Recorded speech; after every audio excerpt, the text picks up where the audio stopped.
We have elected to take on the book of Daniel for this Wednesday night class for a little while. And tonight we are in the second chapter and the second half of the chapter where the things are going to change a little bit. And we're going to start here getting some seed thoughts that are going to grow into chapters 7 and 8.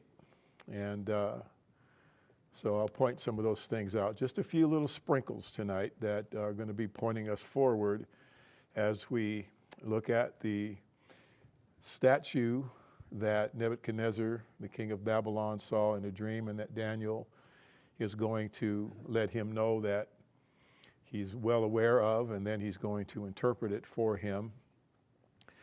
And Randy, you want to lead us tonight?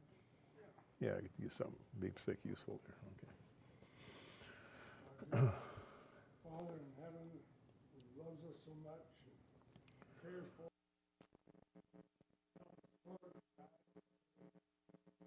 Look into your word. Learn about Daniel and the other men of faith stood with him.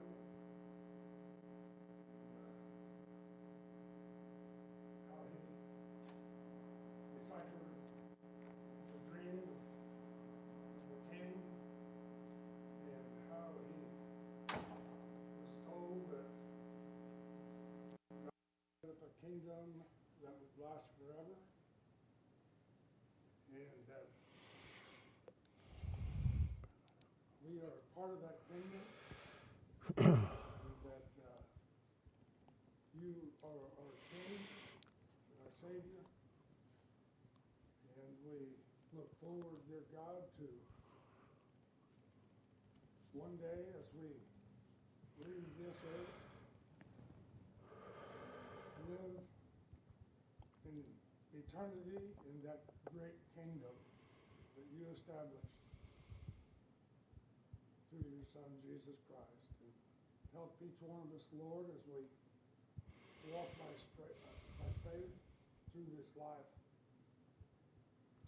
And help us, Lord, every step of the way. Ask you to bless this class.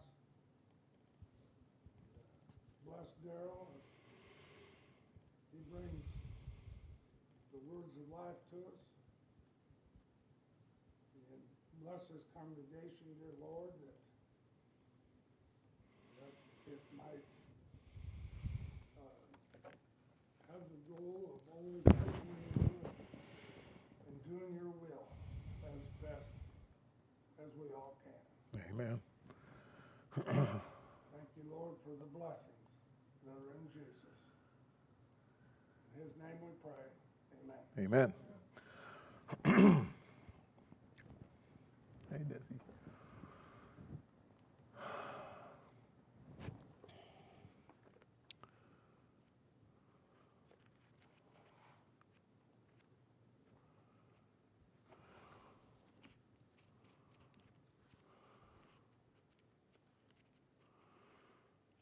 Okay. Tonight we are going to be going into the latter part of the second chapter of the book of Daniel. And as soon as I turn over to it here.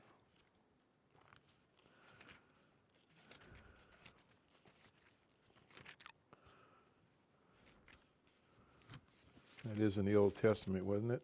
Okay.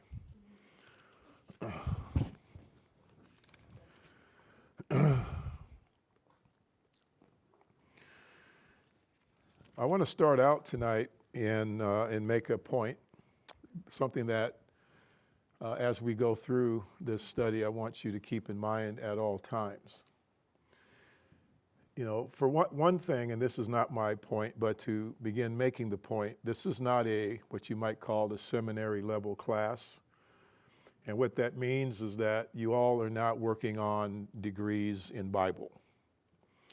So there is a very specific point and lesson that I want us to learn.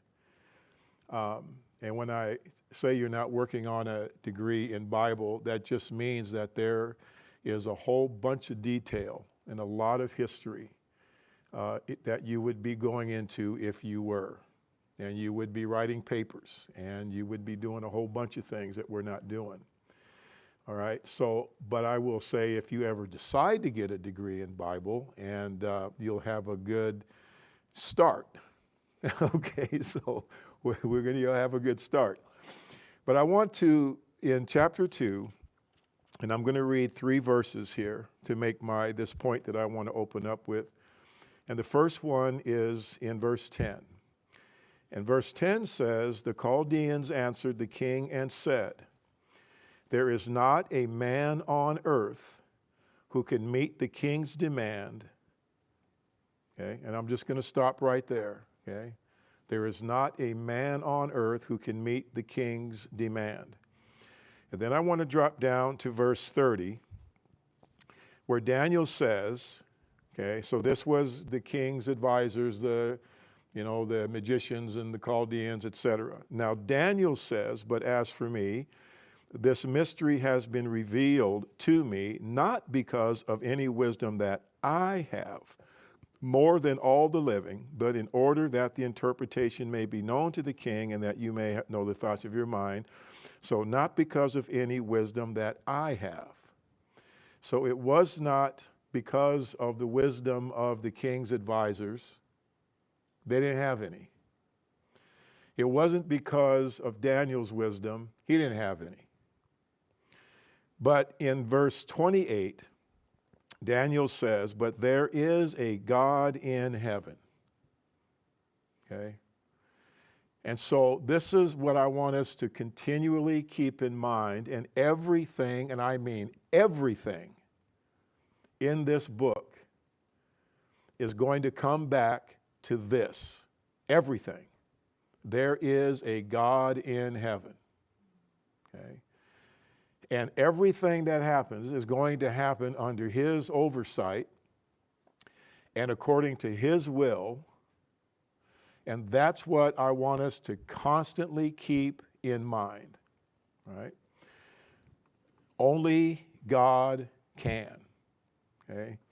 And that verse 10 really sums it up. Okay? That there is a God in heaven.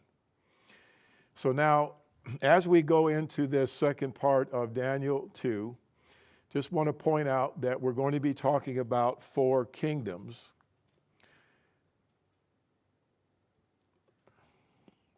I had something else to add, but I'm going to wait for that one. And some of us are familiar with this because I'm sure you have some exposure to the book of Daniel and this vision.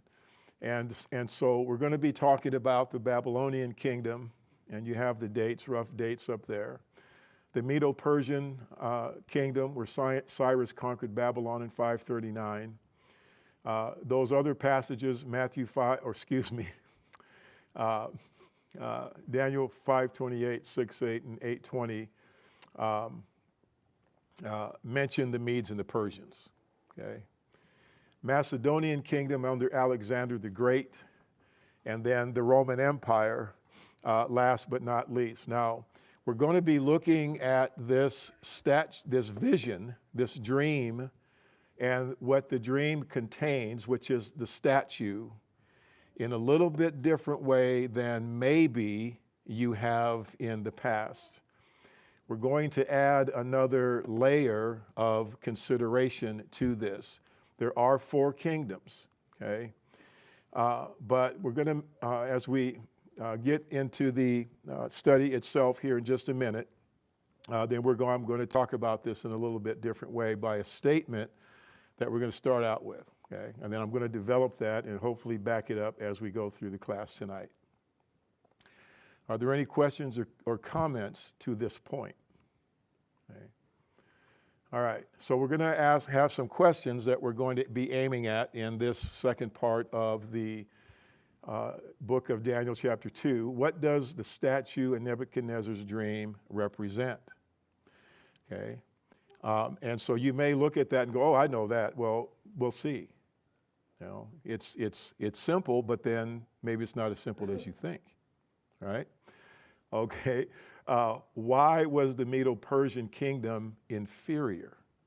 Okay, because Daniel's going to tell him that another kingdom inferior to you would arise. So what made, and that was the Medo-Persians, what made them an inferior kingdom? What kingdom is represented by the belly and thighs of bronze? Okay, that's a pretty straightforward one.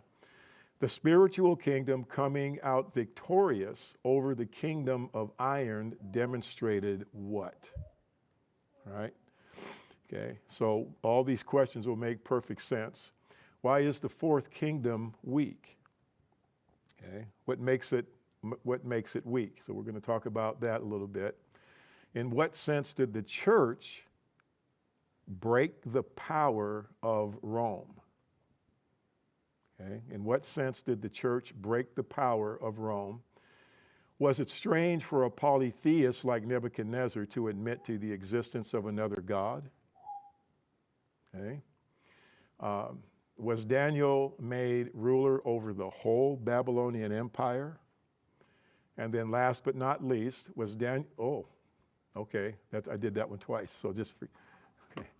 Let's cross our fingers for Sunday, all right? Okay, all right. Okay, so our focus then is going to be Nebuchadnezzar's dream and its interpretation, and then Nebuchadnezzar's response to what occurs here, all right?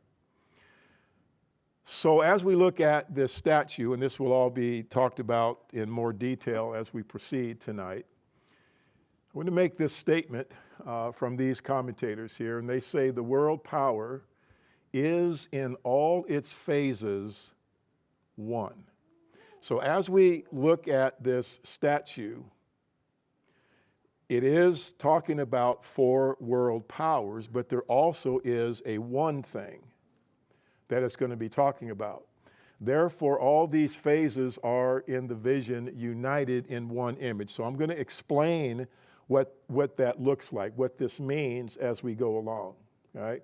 So there is a variety of four kingdoms, but there is also a one. All right, so we'll look at that. All right. And so one hint that you have to this is in verse 44, where Daniel says, in the days of those kings, the God of Israel will set up a kingdom that shall never be destroyed. And nor shall the kingdom be left to another people. It shall break in pieces all these kingdoms. Okay? All these kingdoms. See? So we're thinking, well, no, all those other kingdoms are gone. Then there's the Roman kingdom, and then, all these kingdoms, right? So that's what we're going to be working on tonight a little bit, and bring them to an end. Okay? And you might say, well, I thought they were already brought to an end. Babylon was brought to an end, and Medo-Persia was brought to an end, and Greece was brought to an end, and Rome was brought to an end. No, he's saying that he's going to bring them to an end. Right? So that's kind of the little wrinkle that we're going to be looking at here. We're not going to deny the four, but we're also going to look at this from a little bit different lens tonight. Okay? So the dream of Nebuchadnezzar represents God's divine judgment upon the nations. Okay? Upon the nations. And again, this will be more clear as we go along. So let's take a look at what he begins with in verse 31 as he describes the dream, and then we'll look at the interpretation. You saw, O king, and behold a great image. This image, mighty and of exceeding brightness, use your imaginations here, stood before you, and its appearance was frightening. Kind of reminds me of when John saw the glorified Christ in Revelation. Do you remember what his response was? He fainted like a dead man. Okay. when he saw that vision, that Christ. The head of this image was of fine gold, its chest and arms of silver, its middle and thighs of bronze, its legs of iron, its feet partly of iron and partly of clay.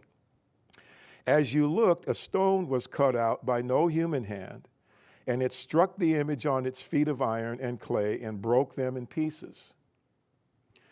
Then the iron, the clay, the bronze, the silver, and the gold all together.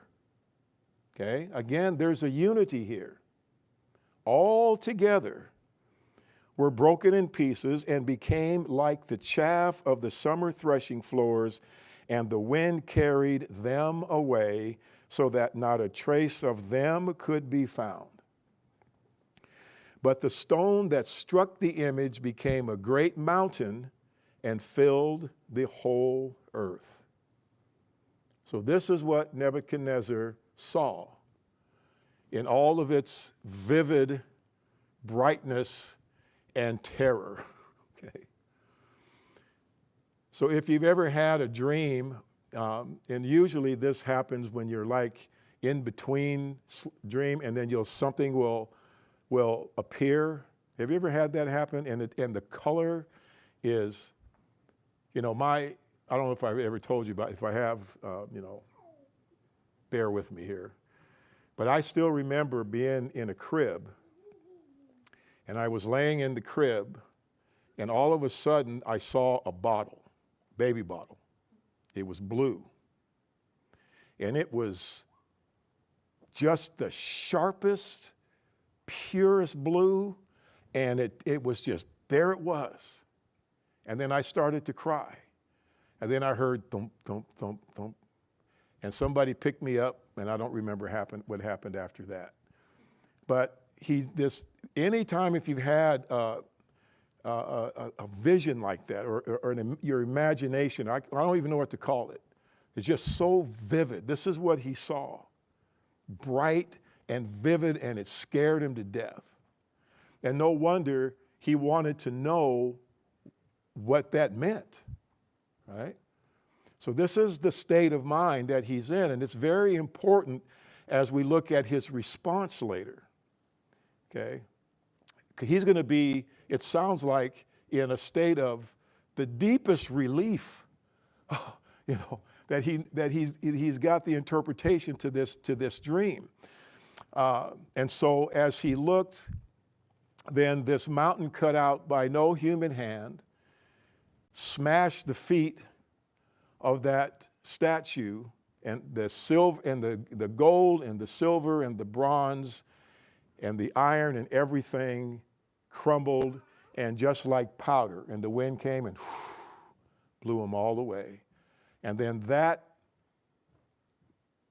stone, that rock, turned into a great mountain, and the whole area that was visible to him was filled with this mountain. So when he said the whole earth. Now, I kind of like to interpret, I like to add something to that. And one of the things that whenever I read that passage, I think about Zechariah 9. Do you know where I'm going with this? In Zechariah chapter 9 and verses 9 and 10, rejoice greatly, O daughter of Zion. Shout aloud, O daughter of Jerusalem. Behold, your king is coming to you. Righteous and having salvation is he, humbled and mounted on a donkey, on a colt, the foal of a donkey. I will cut off the chariot from Ephraim and the war horse from Jerusalem, and the battle bow shall be cut off, and he shall speak peace to the nations. His rule shall be from sea to sea, from the river to the end of the earth. So how far would God's kingdom extend? Throughout the earth, right? So I've often, in reading that passage in Daniel, thought about this this passage. And of course, in Genesis 12, where God promised to Abraham that in his seed, all the nations of the earth would be blessed. Okay, so there is that aspect of it too. So certainly in his dream, that mountain filled the whole thing up. And also that kingdom did and does cover the whole earth. Okay. So let's get into the interpretation, and anything you guys have to offer from your own experiences with this study, I'd be certainly glad to hear that. So just keep that in mind here as we go. In verse 36, this was the dream, Daniel says. Now we will tell the king its interpretation. You, O king, the King of kings, to whom the God of heaven has given the kingdom, the power, and the might, and the glory, and into whose hand he has given, wherever they dwell, the children of man, the beasts of the field, and the birds of the heavens, making you rule over them all. You are the head of gold.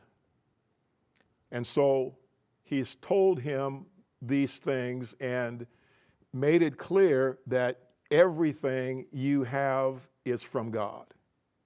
Your kingdom, your territory, your sovereignty, everything was given to you.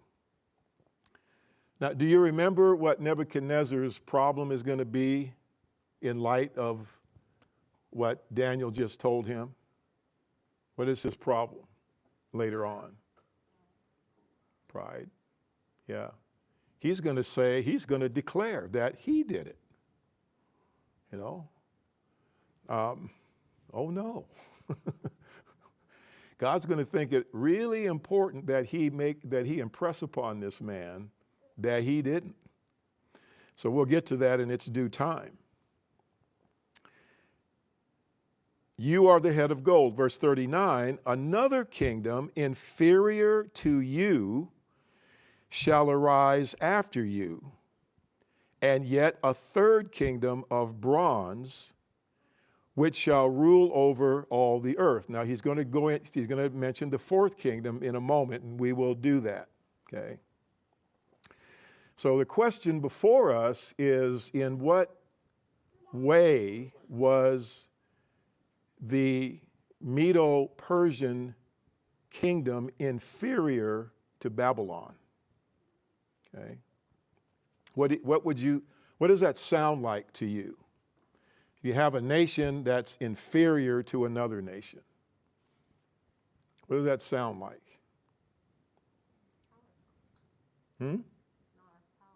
Not as powerful. Okay. That's a reasonable assumption to make. Okay. All right. So first of all, the Medo-Persian kingdom was not inferior to Babylon in the sense of ruled territory. Didn't rule more. Alexander the Great ruled over more territory than Nebuchadnezzar did. Rome ruled over more than any of them. Okay?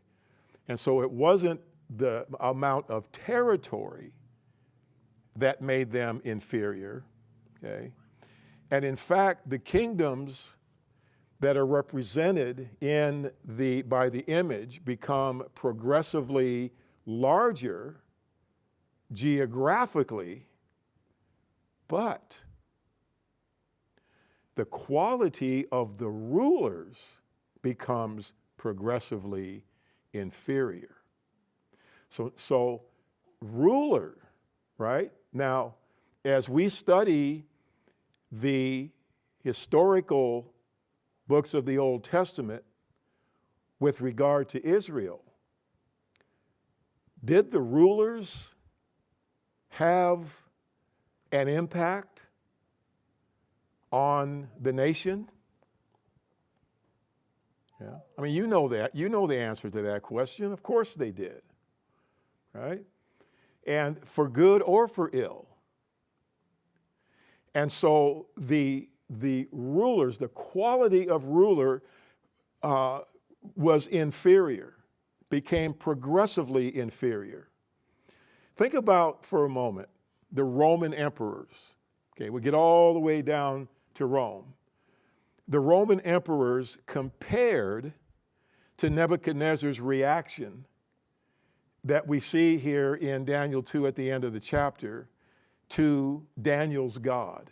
Now we're going to qualify things a little bit with regard to Nebuchadnezzar's response, because it sounds really, really good, but it may not be as good as it looks on the surface. But be that as it may, we see in his response to Daniel's interpreting the dream that he praises and he gives honor to Daniel and to Daniel's God. And we'll see this happen also later in the 4th chapter. And so the Roman emperors, what kind of individuals were they? How did they look at the God of heaven? Okay. Well, the rulers, I'll put it this way, became less and less responsive to the divine power that set them on the throne. Okay. Absolutely. So the Medo-Persian kingdom was inferior because, number one, of the quality of its leaders, and secondly, when you think about Babylonian culture, all the way back to Sargon, the Babylonian Empire, or Babylon, came into existence not very long after the flood. 2,000 years Babylon had existed and had been influencing the world and dominating Western Asia for 2,000 years. The Medes and the Persians, 200. Okay, 200 years. And so the dominance and the influence of Babylon outweighed that of the Persian Empire by a great deal. Okay? Media had conquered the Persians in 550 BC. Babylon fell in 538, but no historian places Media among the world empires. Why is that important? Because if you do go to get a degree in Bible, you'll probably study about mentioned this last week, the Greek view of this that says we have Babylon and then Media and Persia and then Rome. But that doesn't work, okay? And so Media was never looked upon as a world power, okay? And so they helped. They gave valuable help and service in helping to conquer Babylon, but the rulers from Cyrus onward were Persian. Okay, so Media had been conquered, and that Medo-Persian kingdom was inferior to Babylon because of their leaders and just because of the length and the time and the dominance and the influence that they had had for so long. So who is represented by the belly and thighs of bronze? Okay. And I've been a Christian so long that when I hear bronze, I think I see Alexander the Great on his horse with his shield up and going out conquering and to conquer, And so that was talking about, that represents the Greek kingdom of Alexander plus the 4 kingdoms that resulted from his death. Okay, so we'll study about that later, which ultimately amounted to, practically speaking, 2, and that is going to be Syria and Egypt. This is going to be really important because later Daniel is going to take us into his future, into the period between the testaments. So this is going to be really important. So this is one of those seed thoughts that is leading us into the visions that Daniel is going to have concerning the distant future from his standpoint. Okay? So we're going to talk about the Seleucids and the Ptolemies and Antiochus Epiphanes and even the Maccabees. There's a bunch of stuff that happened in there, and they are recognized. Okay? In fact, in our Hebrews 11 study, I'll give you some of my thunder, when he talks about those people that were suffering and they went about in sheepskins and goat skins, etc. He's looking back at that period of the Maccabees, the Hasmonean dynasty. And so that's going to be an interesting study for us as we go. But this is just pointing us here. I just love how, the Holy Spirit just drops a little thing here and a little thing there, but they're all going to be important when we get to those things a little bit later. Okay? Comments or questions? I'm having a great time. And so yeah, feel free, you guys, to jump in at any time. And of course, this is all laying groundwork for some of the things that we're going to be getting into that, on the surface, when you just read through here, it sounds so complicated. And believe me, I'm thinking right now of parts of the Bible that just throw me for a loop. But I think it'll be fairly easy for us to go through this with this background. Yeah, Kevin? I think you kind of touched on it some, but where my mind had gone, partly having to do with why Babylon is the greatest, and at least for the known biblical world, to Israel, Babylon was the first actual empire. There were great nations, these Yes. have been really powerful, but they didn't sweep across the known world and take it over. Mm-hmm. And Babylon was the first one to do that. When the Medes and the Persians came in, they just usurped what Babylon already had. Exactly. They didn't create it. Right. And I think you see that. So the other aspect of that is that my Revelation references so much of the Old Testament symbolically, and there's a lot of something that I'm kind of on the alert for as we're going to be Daniel is imagery in Daniel that is used in Revelation. But Daniel refers to Babylon the Great. And, obviously, Babylon doesn't exist at that time. Mm-hmm. And it even uses this, the verbiage of fallen is Babylon the Great, and it talks about the nations that are coming to Babylon the Great, just as Daniel is talking about. Babylon is the gold head, it's the first one, and everything falls underneath it. All the nations are kind of symbolically absorbed as part of, involved with what Babylon and the empire is doing. And I think that's followed up in, you're getting more of that symbolism in Revelation too. But they're kind of, in a sense, like the first fruits of this worldly empire. Yes. Mm-hmm. Yep. And it's something you said is really important, Kevin. And when you talked about these nations, one being absorbed, right? And so the Medes and the Persians, they absorbed things from Babylon, and Alexander the Great, the Macedonian kingdom absorbed. So in other words, I'm going to make a point in a little bit that's going to be based upon this idea that these nations didn't just cease to be. They lived on in certain particulars in the nation that absorbed them. Didn't necessarily wipe them out, they don't exist. They absorbed them, okay?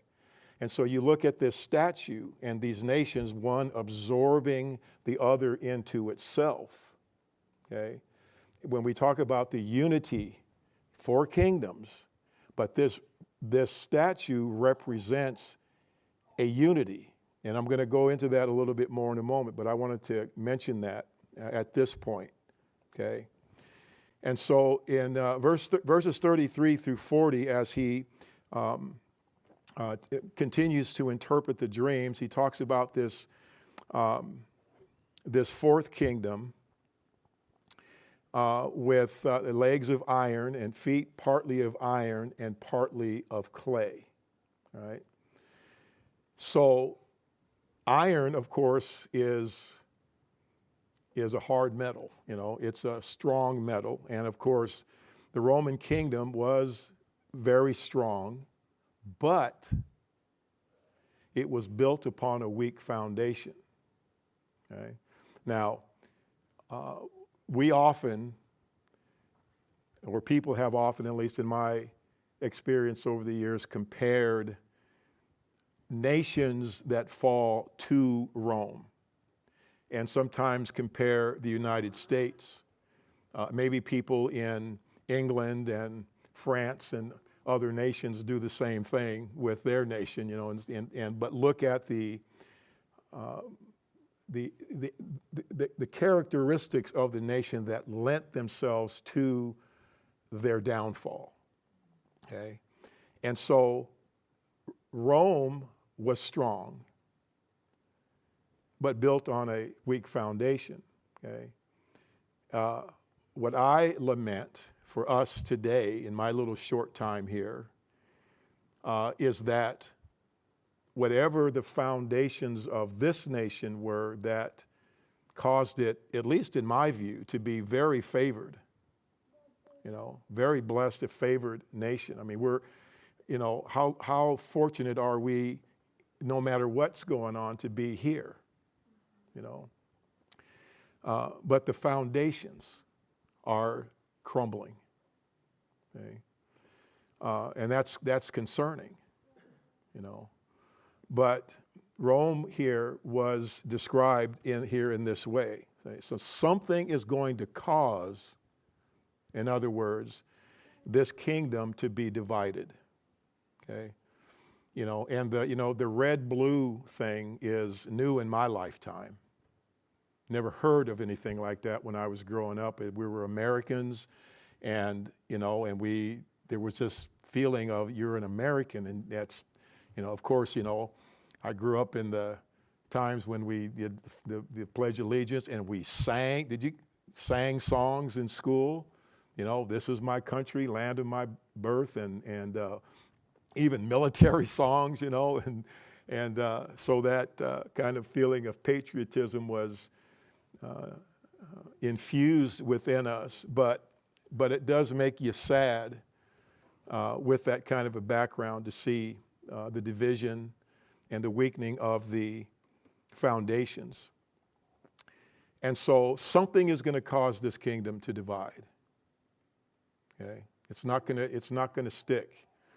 Now, the rest of the description that Daniel gives here is going to have to do with the lack of inner unity that causes this empire to be brittle.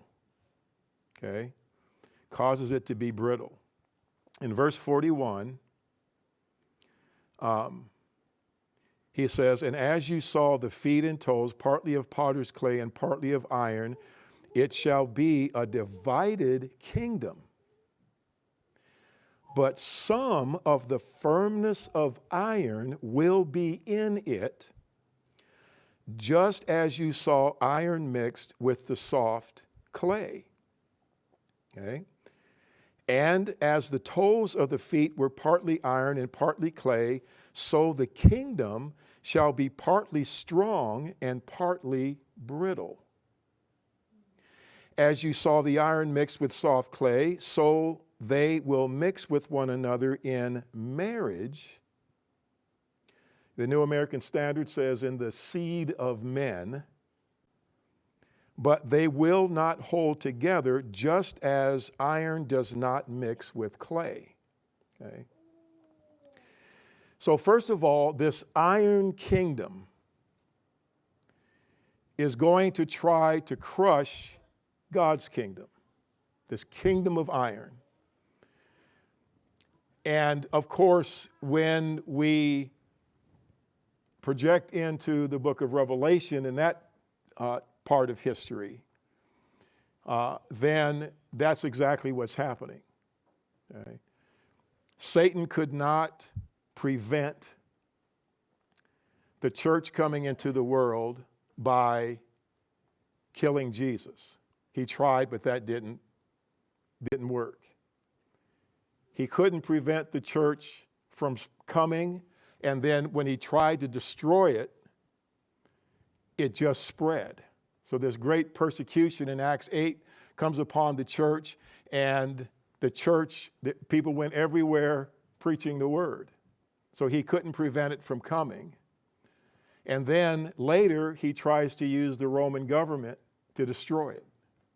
That was his whole focus. He doesn't want you being saved. And so right from the very start, he uses these entities to try to destroy the church so that you and I can't be here today as Christians and serving the Lord with a future and a hope. Okay? So it tried to crush God's kingdom, okay?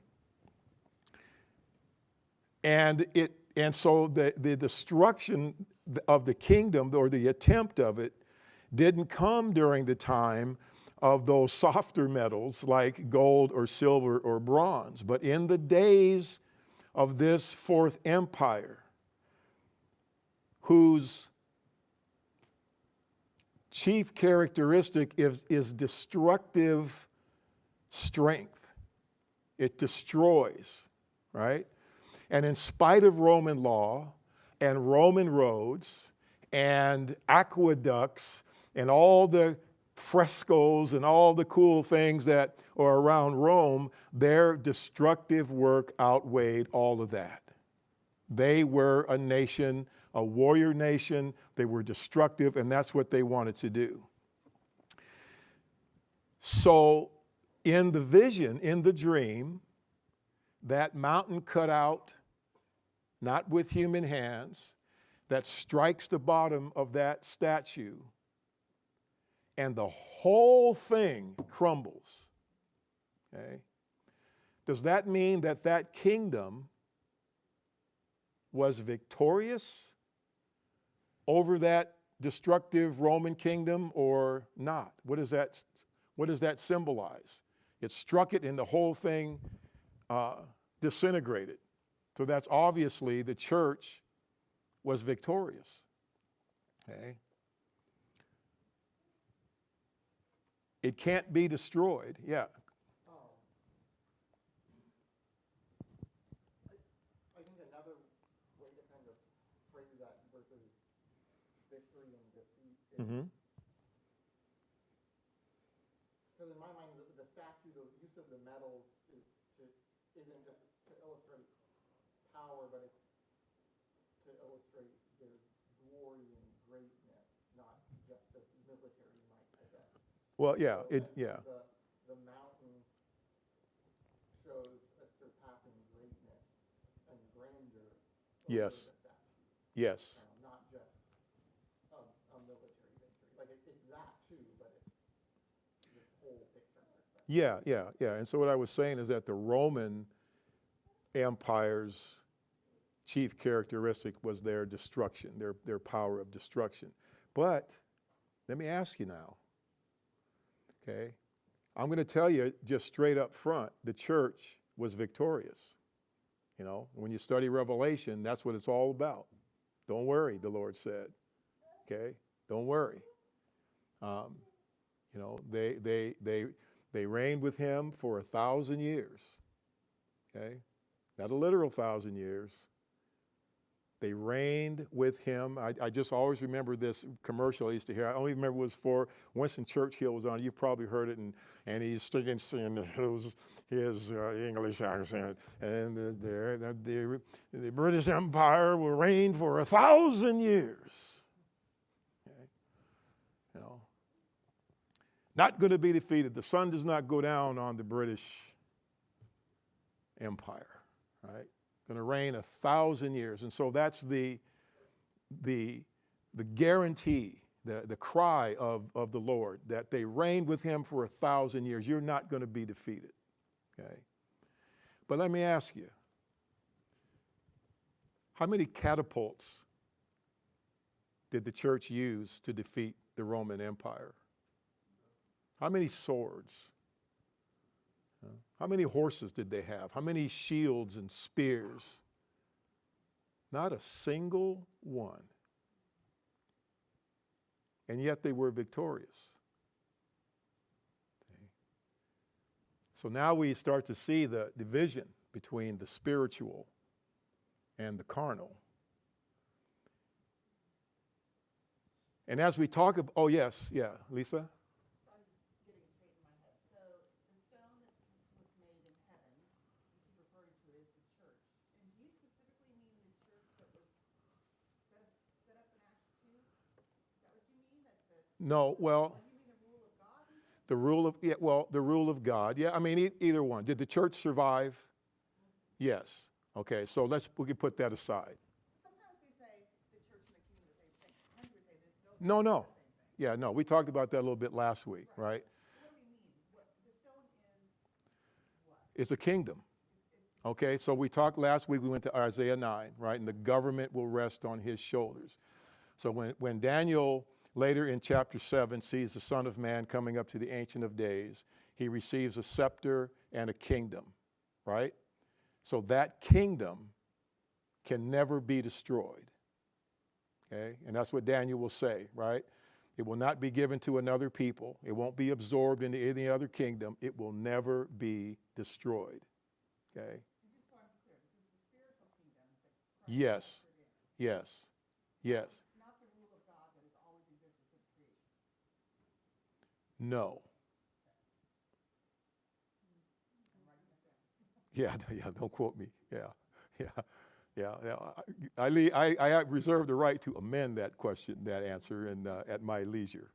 Okay, so there's a couple things, because we have the government, God's government, his king on his throne. I have set my king, right, on Zion. And then Jesus says in Matthew 16, that upon this rock I will build my church, and the gates of Hades will not prevail against it. Right? So the church, we are the governed. He is the king. The government is on his shoulders. We are the governed, and we cannot be destroyed. So the kingdom, this is why I think people get confused with this, is because if I'm in the church, if I'm a living stone in the temple, am I subject to the king? Am I part of his kingdom? Well, certainly, I have to be. Okay? And so these two things are, they're inextricably, good job, Daryl, connected, okay? But they're not, one is not equated with the other. Yeah. We're members of the church, but we're kingdom people, and that's the difference, right? Because the kingdom, Yeah. the kingdom itself, all of the people that we're looking forward are going to be are participants in his rule now, even though they've passed, right? Yeah. They're still part of this rule that decimated Rome, but then overtook everything. Yeah. There's never another kingdom, no other kingdom's going to take that over. Right. Ever. But specifically then, you mix it up. You are both kingdom people and church members. Yes. Yeah. Yeah, they go together. We've been transferred into the kingdom of his beloved Son. The we are the church, right? And the kingdom is his government, right? Yeah. Lisa, did you have something? This is a tangent, just following that thought. So we are both kingdom people and church people, people who lived in Noah's day. Mhm. They were kingdom people, but not church people, right? And Christ actually Yeah. a new era of the kingdom, but it's all part of the same kingdom that's been since the beginning of time. Sure. Is that fair? Sure. Yeah. Yeah, that's fair. One kingdom, Yeah. but But- the new era has also church members with the first one being. Yeah, because this is the development of his eternal purpose, right? That was it. It was, Ephesians 1 and 2 Timothy 1, he talks about this eternal purpose of God, this purpose plan that was in his mind before the foundation of the world. So yes, God is king. Always has been, always will be, okay? But also, with that, he had a plan to save man from his sins, okay?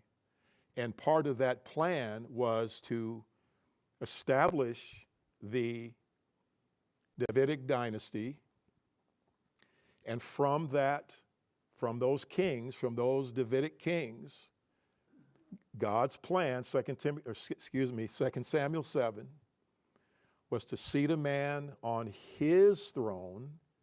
It's called the throne of Solomon, the throne of God.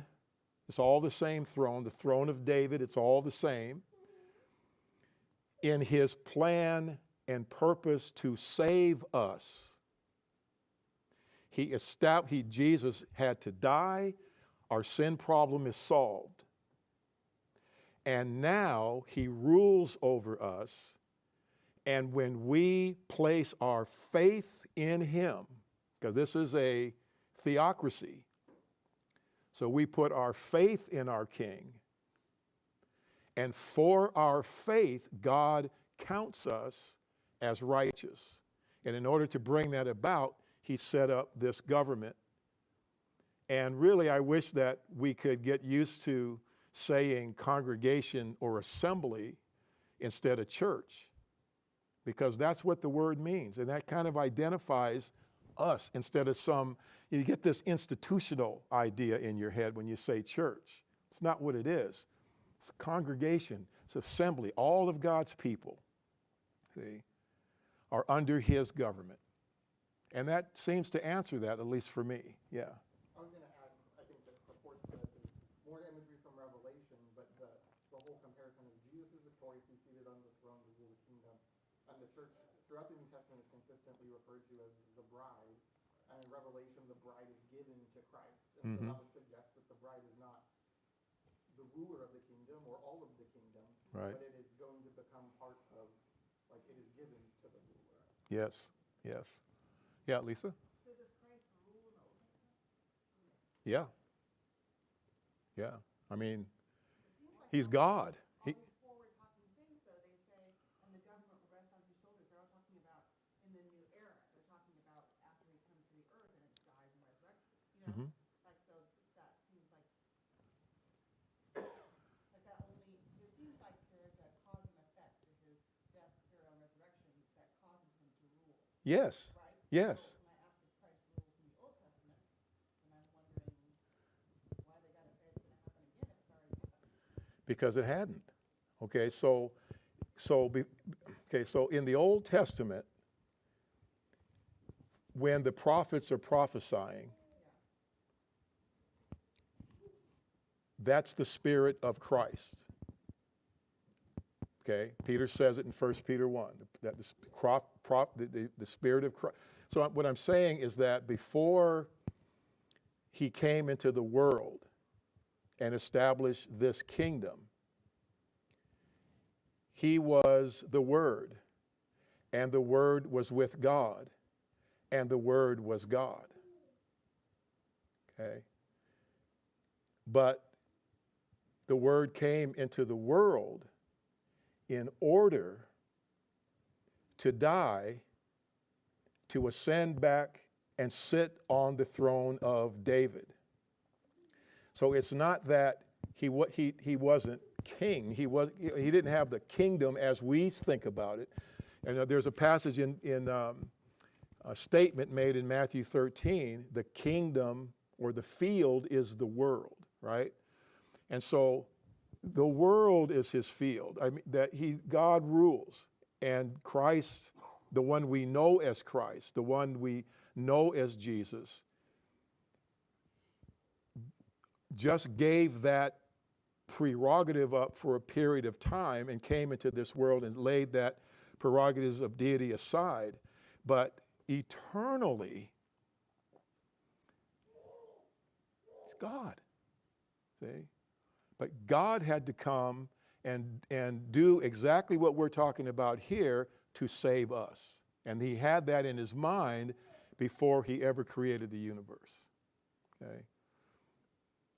So this is good. Does that make any sense? It's okay if it doesn't. Yeah, and I'm sure I've wrestled with it before. It's just one of the things that's come back up. I think they make such a big deal about him ruling later, but he clearly ruled since creation, right? Yeah. So I don't know. It just seems to. Well, the thing is that if he didn't rule later, we'd all be lost.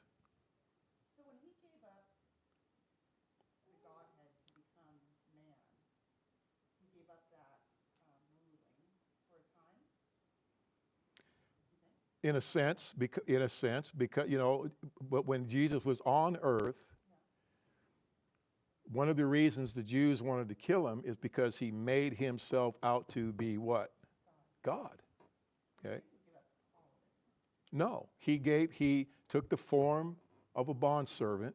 He came in the flesh, took the form of a bondservant. Remember from Hebrews, a body you have prepared for me. So the Father put him in this body so that he could sacrifice it for us. Okay? But was he God? Well, yeah, he was God. Are you the Son of God? They asked him. He said, yes, I am. You can't be the Son of God and not be God. Okay? So he was still God. But the plan of salvation and the things that we're going to be talking about were done for a specific reason. And the way that God did it is that he established that Davidic dynasty, and on that throne, that he would perpetuate that throne, and Jesus would come through that lineage, and he would sit where he sits right now at the right hand of God on the throne of David as our king. Okay? So that we now have a king, we have a mediator, we have an advocate in heaven, okay? So that no matter what happens, he's there to intercede for us, okay? And he saves, we'll see it in Hebrews 7, he saves to the uttermost, okay? And the rest of it I don't remember right now, but that's what he's doing, okay?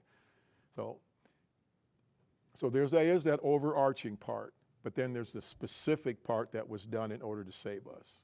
So the right hand throne bit only comes after the death, burial, and resurrection. You think that's true? I mean, certainly Yes, he couldn't be our high priest before he died. yeah, Because he had to be someone who knew our ailments. yeah, Right? yeah. Jesus is a resurrected, glorified man. Okay? So now we can wrestle with that, but that's what he is. Okay? He's resurrected, glorified man.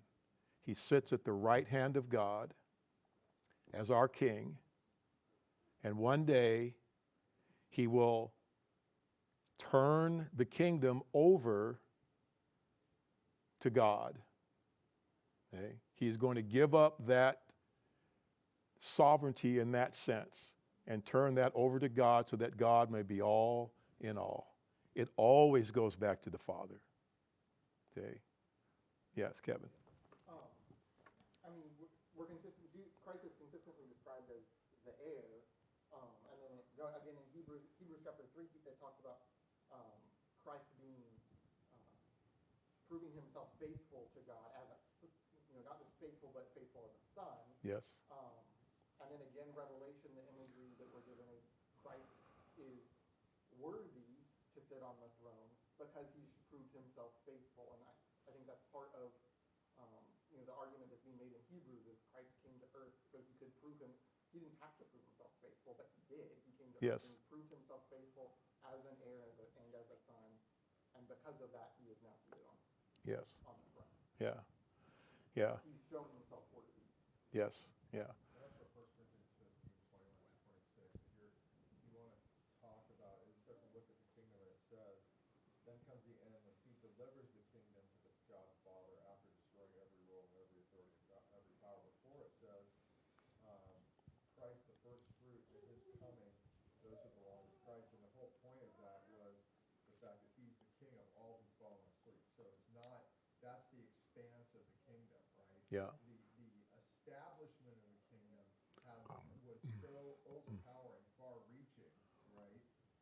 that at the end, he's going to take a kingdom and everybody who belongs to God Yes. is given that. Yes. And that will be, so at the end of time, when everything goes back to God, I mean, Christ, there's no more need for the kingdom as such because all are under God and all have been reconciled with Yep. God again. Yeah. Yeah. Yeah. So there's a utility to this. There's a reason that even though Jesus, as the one that we know as Jesus, came into this world, but he existed, right? Micah 5, that he, from the days of eternity. Okay, so he's an eternal being, ruler of the universe, but, I'm not going to do the but right now because, this will never stop. But I'm glad you asked these questions, Lisa. I mean, they really make the class and sometimes, and all you guys that have participated. So just keep doing that. And just as a parting shot, by the way, Daniel is going to be making us go into Revelation. All right? He's going to make us go to Revelation because in Daniel, he's going to be told to seal the scrolls. And then in Revelation, they're going to be opened. See? So it's going to be fun. All right? With that, class dismissed. All right.